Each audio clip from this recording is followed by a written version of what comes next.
Hey, welcome to Dreaming English, and I'm Kat. I'm Michelle. My real name is Katerina, but I call myself Kat. My mom will call me Katerina. I will. So today, What are we making? What are we doing today? We are going to be making gnocchis. Which are Italian pasta, and which is made with mashed potatoes. So, what are mashed potatoes? Mashed potatoes. So mashed potatoes. You see, this is a potato. There's a picture of a potato here. And you cook it up, and you mix it. And then you cook it so that it's very soft and it's not hard. It's not hard. And then you take this thing, and you also would put some milk, which you see. Oh yeah, and you milk would also and butter. peel off the skin. Cook it till it's soft and not hard. And then you'd add some milk and butter, which you can see a picture here, and you'd mash it with the masher.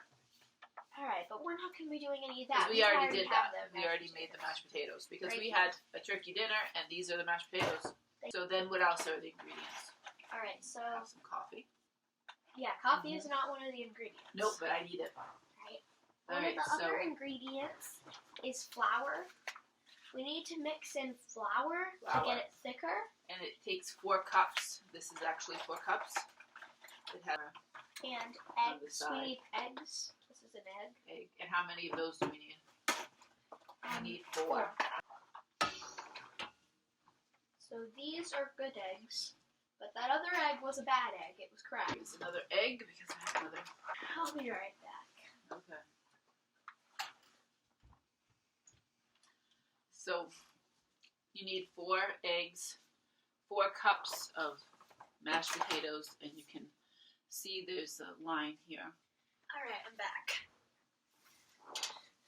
Okay. All right. And you need 1 teaspoon of iodized salt and a half a cup of water. So which ingredients do we add first, Mom? Well, you can, it's really, this is not a, there's no real rules, so we can put the mashed potatoes in first. We're going to need a spoon to take out the mashed potatoes. Okay, I'll go get a spoon to take out the mashed potatoes. Can you hold this while I scrape it in? Yep.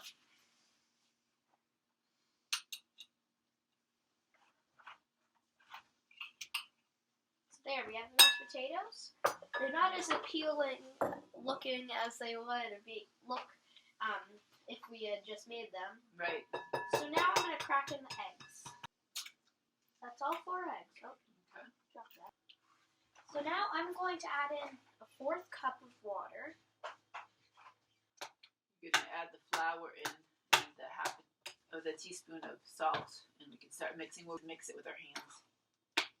That's why I put these gloves on. Can you go get some from me too? There's some right here. Oh, okay. Okay. Right here. Thank you. So do we just add all this flour at once? All right. That's a lot of flour. Get a bigger bowl. You might need a bigger bowl. Right. Now, these gnocchis are the only type of noodles that Mom would make from scratch, and they're really good. And one thing I like about them is that when you buy store-bought noodles, like spaghetti, there's a picture here, but, there won't they'll be harder when you boil them through, but when you have the gnocchis, they don't really need to be cooked too much, so they're so soft and not like gooey or anything. I'm just going to start mixing it with my hands. Okay, go ahead. As you can see, I'm reaching down in there to sort of grab the stuff. As you can see, there's some egg here. But I assure you, it's delicious when you're done. It's a bigger bowl. Oh yes, that will work so much better.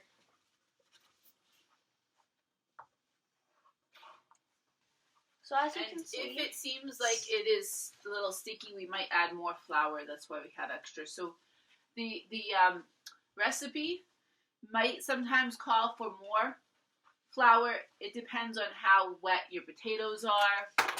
If somebody made mashed potatoes and they got a little bit more moisture, then you might want, and I would just add a little bit at a Did you add time. the salt? No, we'll add the salt too. It's very Yep. Hence the gloves. oily. And this calls for a teaspoon. So, this little thingy. As you can see, this is like a noodle color. And it's about, I mean, you want it not to be too sticky. That's the problem. So if it's a little sticky, we're going to add a little more flour to it. It should be a little sticky. Coating my hands entirely in The flour before. consistency should be about this consistency of bread dough, but a little stickier than bread dough. So I think it's about right now.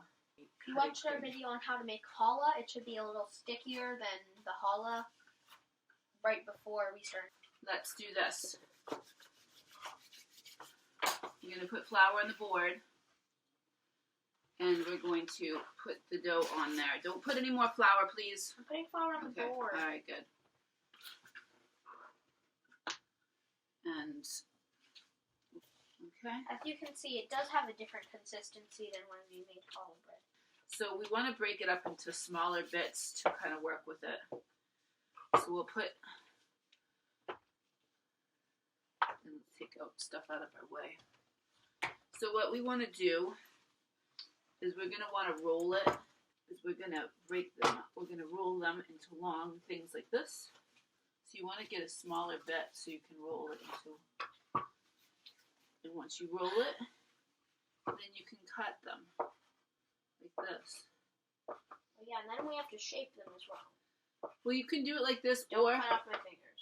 this won't cut your finger. And then one thing you can do for shaping them is just put your finger and kind of How about like you this. cut them and I? Just like that. How about you cut them? And if you have a problem with that, you can use a knife to do it. Let me show how you do it with a knife.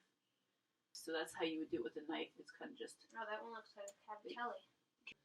They could look like little hot dog buns. Yeah, that's what My cavatelli Aunt Red would just make them into balls. She didn't really want to shape them, so she just made them into balls, which is much easier. And then what you're going to want to do after you shape them is, I'm going to make some room over here, is you're going to want to put them on a tray. I find it best to freeze them so that way they don't stick together, and freeze them before you cook them. So when you put them on your tray to freeze them, you want to try to not have them touch because they'll stick together.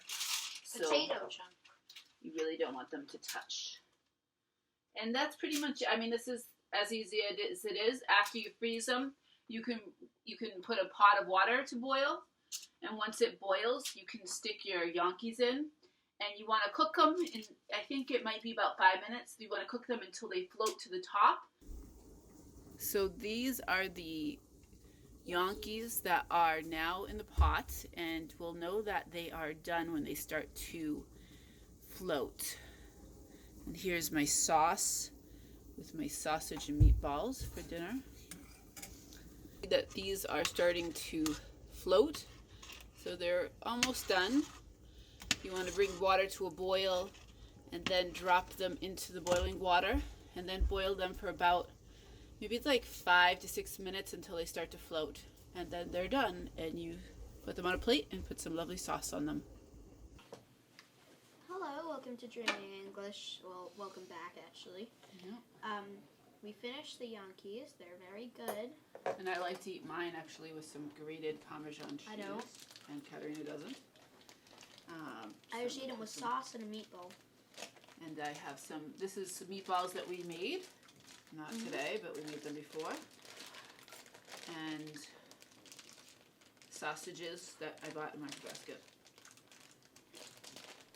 And sauce that we made, but a different day. I have a fork. Guess I have one too. I'm gonna get some of the green cheese. And I like to put some garlic pepper on mine.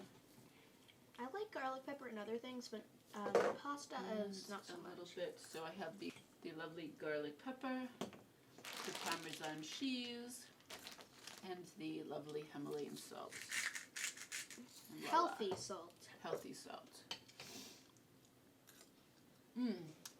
good. Bon appetit. Yes. So, again, if you like this, comment below, like, and subscribe to our channel, and hit the bell. Yeah. Bon appetit, and hasta luego.